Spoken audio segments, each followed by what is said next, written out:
नमस्कार दोस्तों, मैं सौरभ एडुगाता के में आप सबका स्वागत करता हूं और आज एक्सपोनेंट्स एंड पावर्स का थर्ड लेक्चर देखने वाले हो। इस थर्ड लेक्चर से हम लोग सारे प्रकार के क्वेश्चंस को देखने वाले हैं, क्वेश्चंस को सॉल्व करने वाले हैं। एक्सपोनेंट्स एंड पावर्स इस टॉपिक के अंडर जितने भी प्रकार के जितने भी टाइप ऑफ क्वेश्चंस को पूछा जाता है, सारे क्वेश्चंस को देखेंगे, सॉल्व करेंगे पार्ट बाय पार्ट। फिलहाल इस पार्ट की बात करूँ तो इस पार्ट में हम लोग जानेंगे कुछ मजेदार, और क्या है वो चीज़, वो जानने के लिए वीडियो को लास्ट तक जरूर देखिएगा। तो चलिए शुरू करते हैं। शुरुआत करते क्वेश्चन नंबर 1 के साथ। क्वेश्चन नंबर 1 कहता है express the following in exponential form and right the base and exponent for each.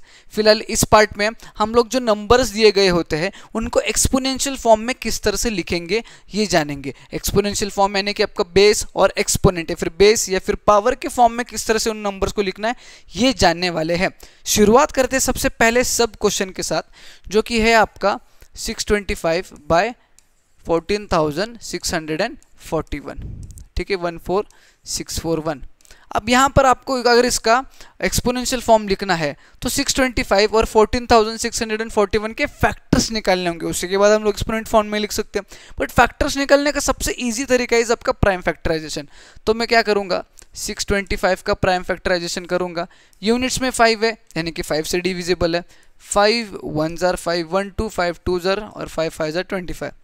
5 2s are 10 5 5s are 25 5 5s are 25 और 5 1s are, यानी कि 625 में लिख सकता हूँ अगर मैं 4 बाय 5 को मल्टीप्लाई करूँगा, यानी कि इसके 4 factors are 5 into 5 into 5 into 5 upon अब 14,641। आप सोचिए 14,641 किससे डिविजिबल हो सकता है?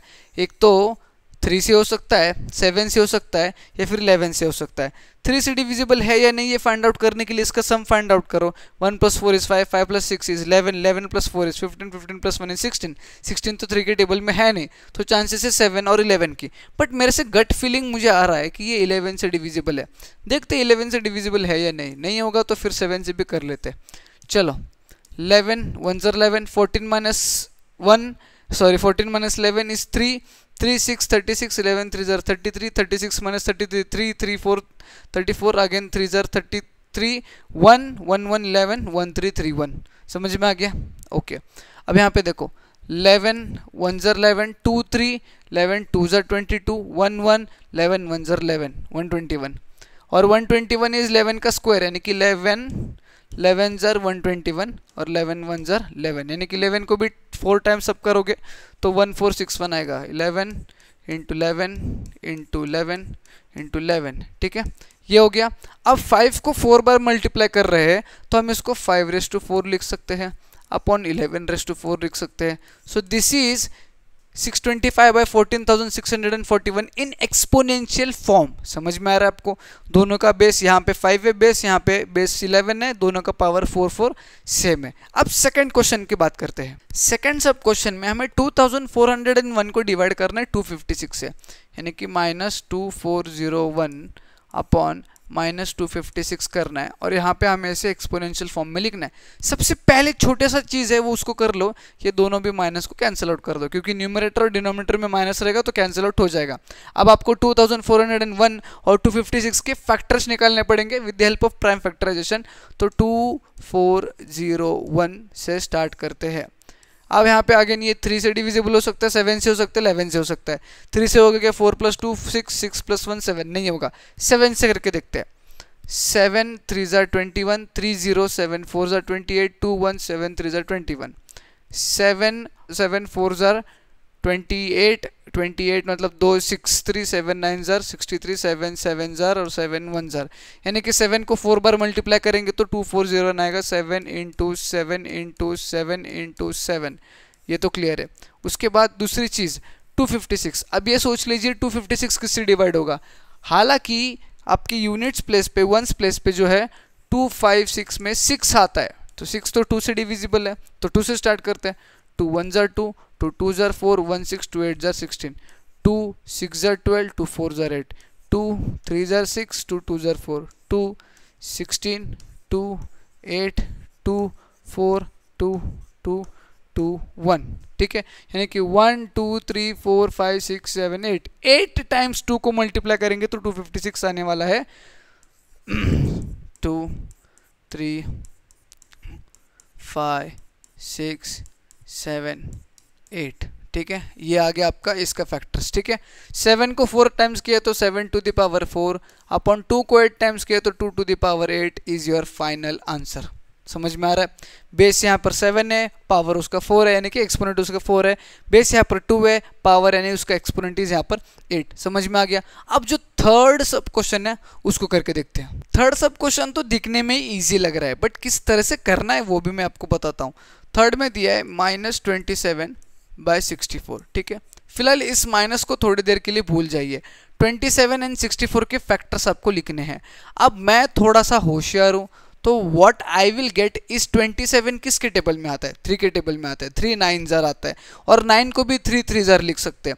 यानी कि मैं 27 को 3 इंटू 3 इंटू 3 लिख सकता हूँ, यानी कि 3 का क्यूब होता है 27। क्लेवर हूँ ना मैं?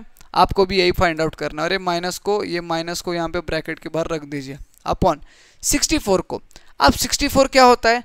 8 इंटू 8, यानी कि 8 का स्क्वायर 64 होता है। और एक 8 को आप 2 2 जार 4 4 2 जार 8, यानी कि 3 बार जब 2 को मल्टीप्लाई करोगे तो एक बार 8 आएगा, यानी कि आपको 6 बार 2 जब मल्टीप्लाई करोगे तो 64 आएगा। कैसे किया सर? अभी बताता हूँ। एक ट्रिक है छोटा सा, मैं आपको बताता हूँ।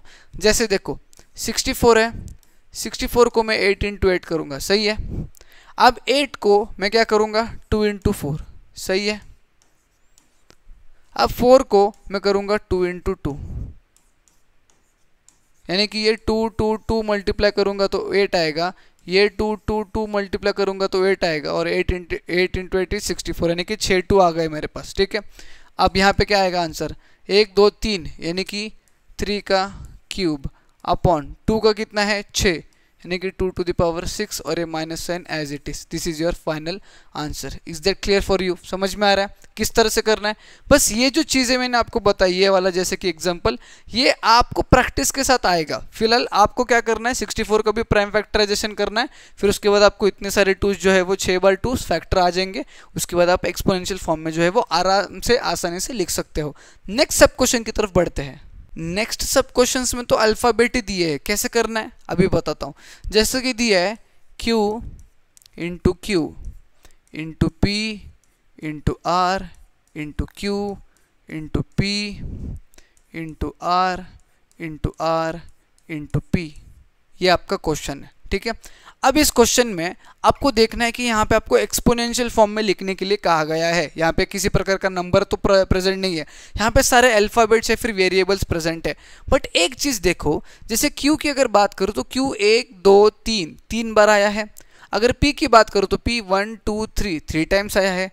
R की बात करूँ तो R भी 3 टाइम्स आया है, और उनके बीच में मल्टीप्लिकेशन का साइन है, यानी कि आप अल्फ़ाबेट्स को रीअरेंज कर सकते हो, कोई भी पहला दूसरा तीसरा लिख सकते हो। तो मैं इसको क्या करूँगा? थोड़ा सा रीअरेंज करूँगा। रीअरेंज करने के बाद मैं लिखूँगा Q इंटू यहाँ पे जो Q था इसको मैं यहाँ पे लेके आता हूँ, ठीक है। उसके बाद P इंटू ये P साथ लाता हूँ, और ये भी P साथ लाता हूँ, इंटू R, और ये 2 R भी साथ ले आता हूँ। ये मैंने लिख लिया, उसको थोड़ा सा रीअरेंज करके, वाई बिकॉज बीच में मल्टीप्लिकेशन का साइन है, तो I can do that thing. Q को 3 बार मल्टीप्लाई करेंगे तो Q to the power 3 into P को 3 टाइम्स करेंगे तो P टू द पावर 3, और R को 3 टाइम्स करेंगे तो R to the power 3। Is that clear for you? ये तो आसान है। अब इसको अगर अच्छे से लिखना है तो Q cube P cube R cube आप आंसर में लिख सकते हो। आगे आप लॉज ऑफ एक्सपोनेंट्स वाले टाइप ऑफ क्वेश्चन जब करोगे तो इसको और सिंप्लीफाई करके आप कुछ इस प्रकार से लिख सकते हो, P Q R whole cube. समझ में आ गया?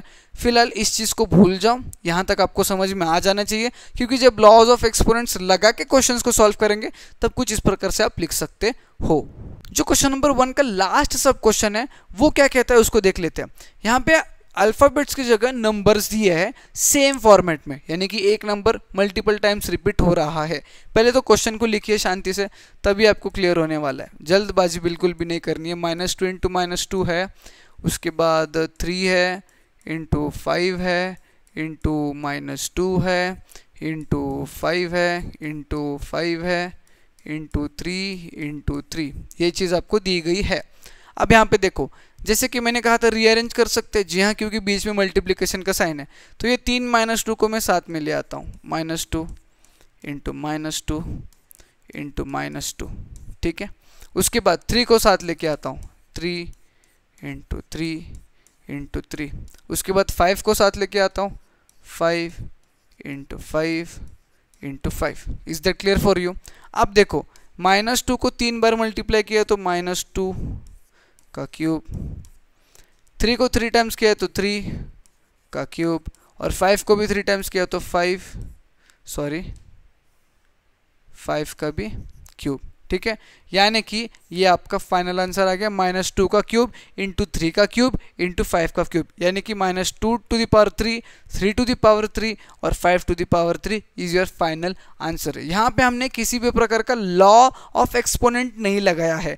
Without applying laws of exponents we have converted these numbers into the exponential form. तो आज के पार्ट में हमें यही रुकना पड़ेगा। अगर ये सबसे पहला और इजी वाला जो क्वेश्चन था, इजी वाला टाइप था, जिसमें प्राइम फैक्टर्स निकाल के आपको करना है या फिर फैक्टर्स दिए है तो उसको कलेक्टिव फॉर्म में लिख के उसको एक्सपोनेंशियल फॉर्म में कन्वर्ट करना है, ये वाले टाइप अगर आपको समझ में आ रहा है तो इस वीडियो को लाइक करिए, ज़्यादा से ज़्यादा बच्चों को शेयर करिए, नहीं तो चैनल को सब्सक्राइब करके जाइए। हम मिलेंगे न्यू वीडियो में।